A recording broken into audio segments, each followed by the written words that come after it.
I used to chase the ROI all the time, return on investment. And over the course of time, that has evolved into what I call return on life. Hey everyone, this is Randy here on the Return on Life podcast. I'm so grateful and excited to share another great guest. We've got Kelly Carlson with us today, and Kelly has done so many amazing things in her short life. I say short because I'm a little older than Kelly. And so we're going to have Kelly share some things about how return on life has impacted her business decisions, her life decisions, and so forth. But maybe just share a little bit about where home is, where you work, and a little bit about your real estate career, Kelly. Definitely. Well, first of all, Randy, thank you for having me. This is my first podcast appearance, so only a little bit nervous. But very grateful for the opportunity for us to chat today. I live in Chicago. I grew up in the western suburbs, so this area is near and dear to my heart. I live currently in the city, selling real estate, kind of mixed between the city and suburbs. And yeah, I love Chicago.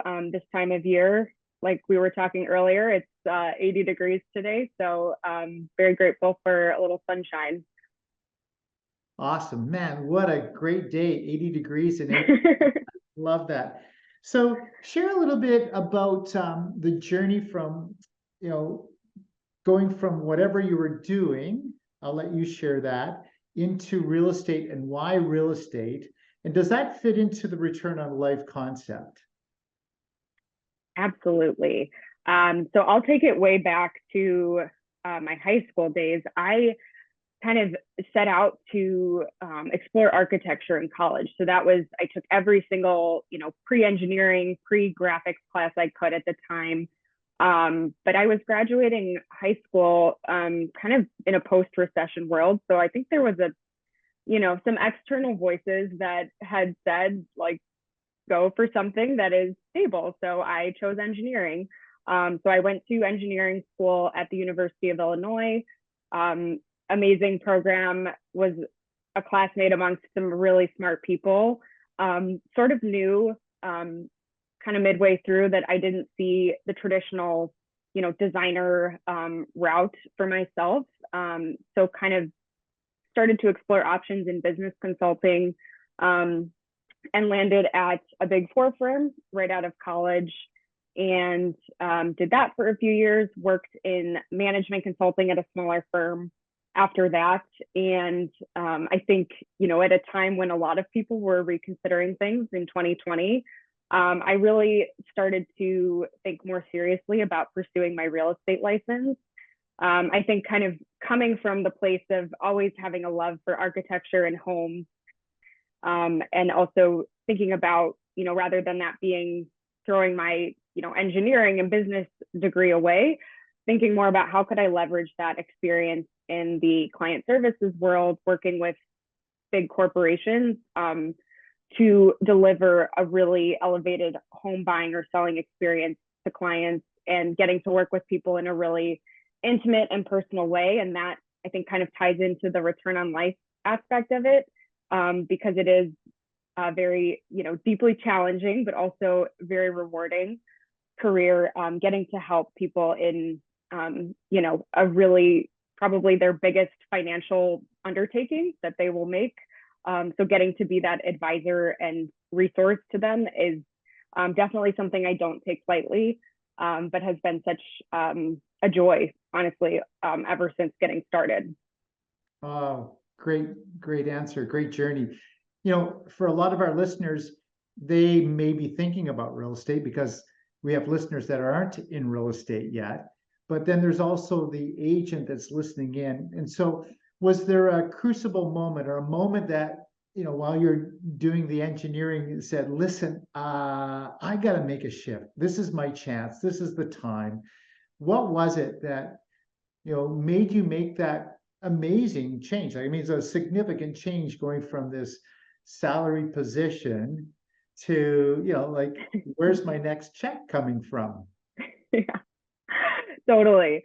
I would say I've been like this my entire life. My dad will say the same, is I'm a pretty decisive person. So once the bug has been implanted, I go full steam ahead, right or wrong, because I think there is a lot to think about, that, I had to learn as I got my feet wet. But yeah, obviously going from a pretty comfortable, salaried position to going, starting from scratch and building my book of business, and not having somebody telling me what to do every day, and figuring out what does that schedule look like. And I think, getting started in real estate in 2020 was kind of an interesting time, because the market was so great and it felt like, okay, I got this. And then, you start to learn as there's shifts in the market. And I think that's what really makes people really good agents,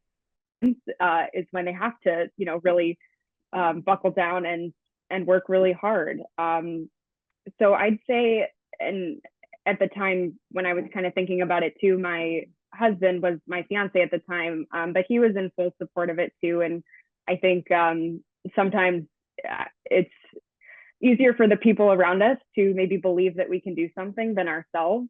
So he, I think, was definitely a big push to say, like, you know what, I think you could really do this. And so kind of with his support and, like I said, just being a decisive person, I just said, let's do it. That's great. Great.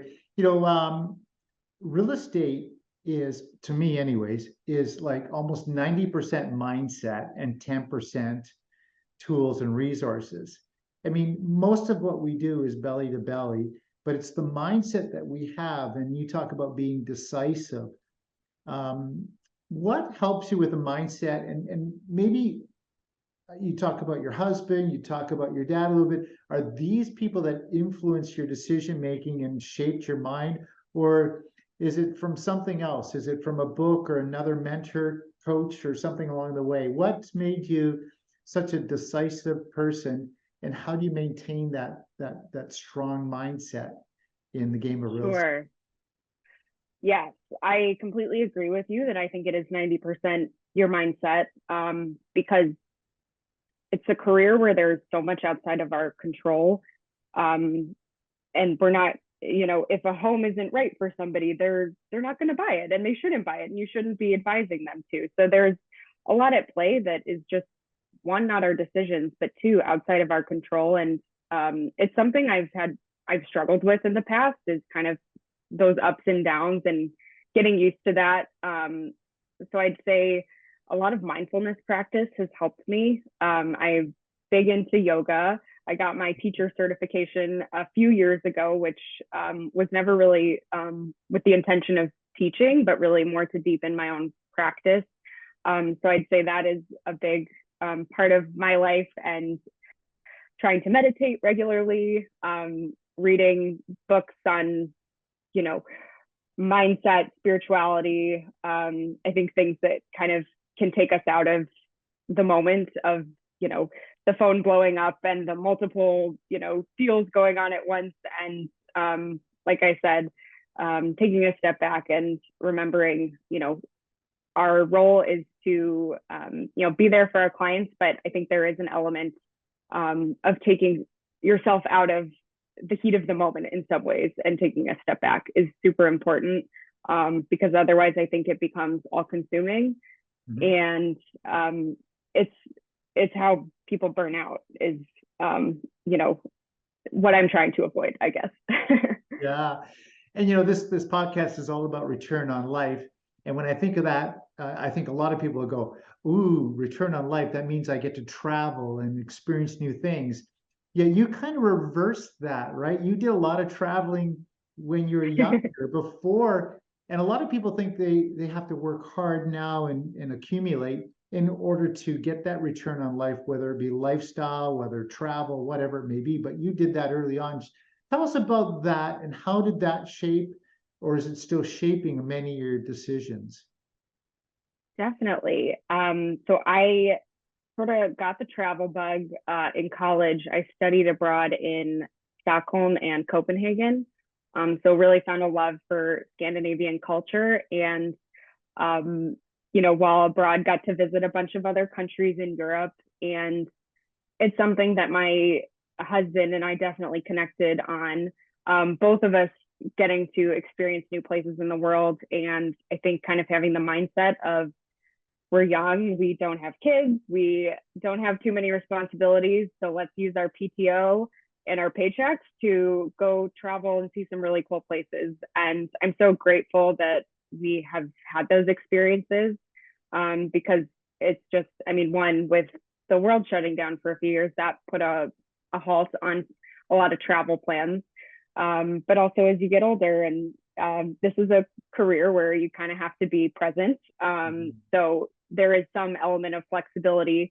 But yeah, I'm glad we did that. And I think that also is what attracted me to my brokerage, Engel & Volkers, because they are a global firm with offices and shops all over the world. And it's been fun the times I have traveled to see one of their shops pop up in a cute little resort town in South Toledo, or I'll have friends that send me pictures when they're in Italy. So it's been cool. Oh, that's awesome. That's awesome. And with that being said, real estate is often, at least it feels like, a 24/7. We're always kind of on. We always have to be on, at least we think we do. But how do you manage the schedule to make sure that you are putting aside time for your special golden doodle in the background, or your husband or family, or whatever it is? How do you manage that in your schedule, and how do you view that? Sure. It's definitely a work in progress, I would say, because I think there are times when we have to be a little bit flexible. And sure, it's a business decision. Do you want to say yes to that opportunity or no? So I would say, from a travel standpoint, the times of year that are generally better is not this time of year, not spring market. So I try to kind of do most of my trips more in those off months, but on a day-to-day, week-to-week basis, it's hard to set a rigid schedule that is the same week after week, because that's not really how this field works. But I would say scheduling in those breaks, like even before this podcast, took a nice long hour walk, and that was just what I needed in the middle of the day before getting back to it. And weekends, I think one thing that I've realized that I love about this is that being in real estate is that a Monday morning can be as good as a Friday afternoon. It's really just how you view it and how you structure your week. So I think I've shifted. It took a while to shift from that mentality of like, I need to be sitting down from 8 to 5 every single day, but then I also have to work Saturday, 2 open houses, and then I've got evening clients. I think that was a mistake at first, to feel obligated to be working when everyone else was working, but then having no free time. And I kind of saw those, warning signs of burnout. So I've definitely gotten more comfortable with taking advantage of the seasonality and the ups and downs. When it is slow, I have things kind of running in the background to help with lead generation. And when things are busy, it's, certain things have to fall to the back burner. But overall, I'd say I still try to loop in those things like a meditation practice, a walk, and at least reconnecting with friends and family, on a weekly basis. Yeah. Intention is so important, and what you give energy, you get energy from. So if return on life is important and you put that as a priority and your intention is to do that, good things will happen out of that. Tell me about your vision board. Do you have a vision board? What's on your vision board? I do not have a vision board. I'm trying to think what should. I do not have one either. I get this question often asked about me, Randy, what's on your vision board? And I said, why would I create a vision board when I have the most powerful vision board right here called my imagination? Yes, exactly. It's all okay, up in so my if head. you had one, what would be on it? Gosh, I think I would love to, I think sustainability in this career field, I'm in it for the long haul. So I think that's part of my way I've gone about it, which is trying to, grow organically through, my sphere and then their referrals, and focusing on putting value into the consumer, rather than self-promoting as a, way of kind of getting the word out there. I think, yeah, constant, pursuit of the work-life balance. Eventually we would like to have a family. So I think kind of it's cool to think about the way that this career can evolve in terms of, it has some flexibility, but also working to keep growing, but in a way that feels aligned with my values. And I see myself staying in Chicago. That's where my family's from, and they're a big part of my life too. And I think just at the end of the day, feeling at peace and having a sense of contentment. But I don't know if that's the right answer for what a vision board should have. If you need more concrete things. Family, friends. I mean, how do you not create a better vision board than that? Just having greatness within that. So you've said that you want to make this a long-lasting career. In your short period of time, it's been about 3 years in real estate. What do you see real estate looking like from your perspective? You can ask a fellow like me that's been around over 30 years, and I'm going to have my perspective. What's your perspective of what real estate looks like, and how do you think that'll play out for you in the next, let's call it a decade, 10 years? How do you see that? Do you see technology changing it? Do you see it still belly to belly? Is it all sphere and related that way? What are your thoughts on that? And is it going to be easier, harder, the same? Right. It's interesting to think about the technology piece, especially with the open AI and everything that I think is going to, when used properly, can really take care of some of the grunt work and really help elevate those of us that are in the real estate industry. Do I think that brokers and agents are going to become obsolete? I don't. I think, from a standpoint of, somebody that's just opening doors and writing contracts, that can probably be done by technology. But I think the client relationships and the advising that we give to, like I said, help somebody go through what is arguably the biggest financial undertaking they'll make in their lives, I think a human still needs to be there for that. And that is one of the best parts of this role, is getting to work one-on-one with individuals during that exciting time that can be really stressful. So I think,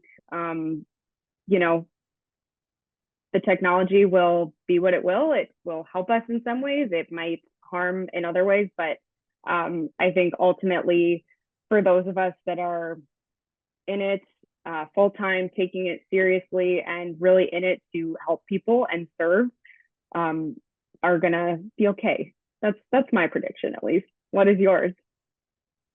Well, that's a great question.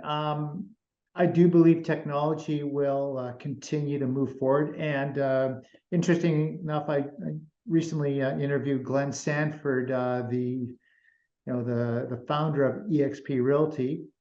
And so he's cutting edge technology. He says, listen, AI is going to be massive in the future, but it will be AI to AI. So consumer has AI, realtor has AI, and the AIs talk to one another and bring the agent and client together faster, or have a clear understanding what they both want to accomplish. So that was really an interesting conversation. He also went on to say, I don't know. Does this mean that the agent is going to be less important? Like, I really appreciate his honesty, because we as agents, we always, well, of course we're going to be needed, but this is our livelihood. And he just said, listen, lots can change in 10 years. We don't know where it's going, but I think we'll always be needed. There'll always be a trusted source. And a computer is trusted, but it's not a trusted source on all things, on all levels, on the emotional side of things. So I think we'll always be in need. However, I think there'll be less agents in the future and larger team structures where there's more that is in one house giving more value to the client because it's just economy of scale and expertise in one hub versus that hub of expertise broken up in 10 or 20 pieces. It'll be in one piece. That's just some of my thoughts. So you asked. Good answer. Does anything limit your success? Or what has possibly limited your success? All mindset. It's all a mindset challenge. I think it's a daily practice of getting out of my own way. Yeah, it truly is mindset. This is a question I ask often, and I hope I don't stump you with it, but I don't think it will, by the way. But our why is so important. And I always find that a lot of people really don't know their why when they're asked. And if you want me to help flush that out, I can. But what is your why? Do you have a why that you live by on a daily basis? I think to put it into a short sentence is to be in service to others. So whether that is in my work, helping clients get to the best possible outcome, or in my community involvement, volunteering with a local nonprofit that serves women who are experiencing homelessness in the Uptown community. That's been a big, part of my adult life in Chicago. And then also in terms of some community events I like to host that are kind of fun, ways to connect with people in ways that in activities that I'm passionate about, and sort of helps create these organic connections. For example, I hosted a class at Barry's Boot Camp a few weeks ago, and it was just free to whoever could sign up. Space was limited to 20 people, and it was so much fun. It was a Friday night, and I got to see some old friends and also meet, some new people from the area. And it was a way to serve in a no strings attached way. And I think that's ultimately when I feel the most fulfilled, is when I am in service and feeling deeply connected to the people I'm with and the work that I'm doing. And that is the moment why we do this. That is the return on life. When you are giving back and you're bringing value to others without any expectation, that is the true return on life. So I really appreciate that answer. Great answer. Great answer. Thank you for that. Well, is there a principle that you live by daily? I think you just answered that. That's another one of my questions. This is kind of an interesting question. If you think of people in your office, people in your life, people that you know, and we kind of tie in this return on life concept to who's the best that you know that is living this out. And it could be a fictional character, but it's better if it's somebody that's really in your life. And then why is this person living out that life? So if you could choose to be anybody that's around you and go, man, I wish I could get there someday, who is that and why? Ooh, that might stump me more than the last question. I can think of a few people for different reasons, I guess. One person professionally that has really had an impact is the licensed partner of our brokerage, who is Her name is Jennifer Ames, top producing agent in Chicago. And when I was pursuing my license, was kind of reaching out to brokers that were coming up on those top Chicago agent lists, and had reached out, and she was willing to meet with me before I was even licensed, which was not the case for understandably. These brokers are very busy, but she met with me and we had a really great conversation, and getting to learn more about her background coming from the financial industry and really coming over into residential real estate, but wanting to do it in a way that helped elevate our industry, because we are in an oversaturated market. That's the reality of it in Chicago, at least. So that really, really resonated with me.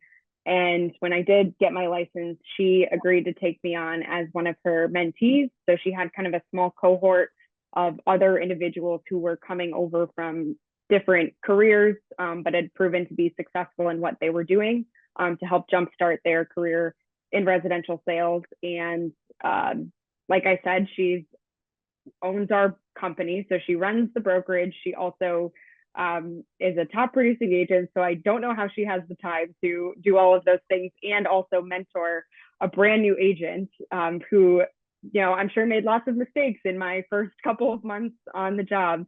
But that is definitely somebody I look up to professionally, and just has, a moral compass that is on the straight and narrow, and really cares about the brokers that are under her wing. So very grateful for that. Wow. There's just not enough Jennifers in the world, to be honest. Exactly. I know, it's kind of like the best kept secret. I'm like, how did I wing that? Feel very lucky. Well, there's people that are always open and willing to give, and that is a rare commodity, that people are open and they are always looking to see the best in people. And when you're open, those great people do find you as well. I'm sure she's got some amazing intuitive filters to know people that should be in her world and shouldn't be in her world. And obviously, Kelly, you were meant to be in her world. So it's a testament to who you are as well. Let's be honest. I've been in those circles before, and so it's really a testament of who you are. From your perspective, who's the best in the world that that does what you do? Ooh. Is that Jennifer? Honestly, I might kick it back to Jennifer. Yeah, I couldn't have thought of a better person to kind of learned from, and I still continue to learn from, because she is so active in, hosting monthly masterminds and running the shop. And, it's funny, I applied for the National Association of Realtors 30 under 30 earlier this year, and recently found out, that I'd been named a finalist. And Jenny basically took it upon herself to blast it out to every single person in the Engel and Volkers network, which is, we're global, but we're really tight knit, is what I've come to learn, because the voting that they brought in brought me to the final cutoff for 30 under 30, which is super exciting. But it sort of just speaks to just her taking the reins and really just wanting the best for all of her advisors. So that was, kind of a very exciting thing that just happened. But it just is one example of how deeply she cares, and she shows up and walks the walk. That's awesome. Hey, how do we vote for you? How do we vote for 30 under 30 for Kelly? It's done. I'm in. Oh, it's done. You're in. Oh, well, yes. Congratulations. Thank you. Man, we need some champagne here. Congratulations. Well done. Thank you. Thank you so much. We're definitely going to put that on our podcast. We got a 30 under 30 here. That's yes. No, it's super exciting. Still kind of taking it all in. To even have been named a finalist, I was really taken aback and humbled. So to be in the final 30 under 30 class of 2023 is just beyond what I could have ever expected. Amazing. Congratulations. That's amazing. Well done. Thanks. Thank you. Okay, let's finish this off with a little bit of a speed round. Okay. I'm going to go through some things here. What's your favorite band? Favorite band? I am a sucker for John Mayer. He's just, I love his blues, his regular stuff. He's coming to the United Center in October, so you bet I will be there. Oh, awesome. Awesome. What do you do to let your hair down? What do you do when you got nothing going on? You just want to go out? Is it yoga? Is it something else? What do you do with your husband? Yeah, I would say, sometimes we'll go hit up the gym together. But honestly, like a sunny afternoon, just going and finding a local coffee shop, getting a nice cold brew. We live along the riverfront, so there's a nice little park by us. So just walking outside and being in the sun with my dog is just the best. Especially like a Saturday afternoon after a doubleheader open house kind of day, nothing better than just laying in the grass. Very simple. Awesome. Love it. Love it. Return on life. There you go. Do you prefer text, talk, or a phone call? Depends on the situation. I never like to deliver bad news to a client over text. So that I think needs a phone call, 100%. But if it's a quick little, update or whatever, text is sometimes easier, just given the volume of what comes in a day. So it depends. You know what I've but been nothing beats a phone call. Yeah. What's that? A good compromise, what I've been doing a lot of is video text. So shoot just a 20-second video. So instead of texting it, because text can sometimes get misunderstood, but I'll share what I wanted to share over text in a video and send that. And it's a lot more personable as well. Definitely, because you get the inflection, but also, your nonverbals in a video. So that's something to think about. Maybe think about that. Audible or book? Book. I'm a podcast person, so I'll definitely be listening to some more of your episodes. But I have to be walking in order to listen to a podcast, and I'd say I use my Kindle to help me fall asleep at night. Cool. And last question. This one's a little bit of a trick question, and I'll go first just to make it easy for you. But if you were a scratch and sniff sticker, what would you be? And I'll let you think about that. Scratch and sniff sticker, what would you be? I love the ocean, as you can see in the background. I love to kite surf, be at the beach with my wife, whatever it may be. So a scratch and sniff sticker for me would be a pina colada with the smell of the ocean. Ooh, that just transported me to a beach, especially with your background.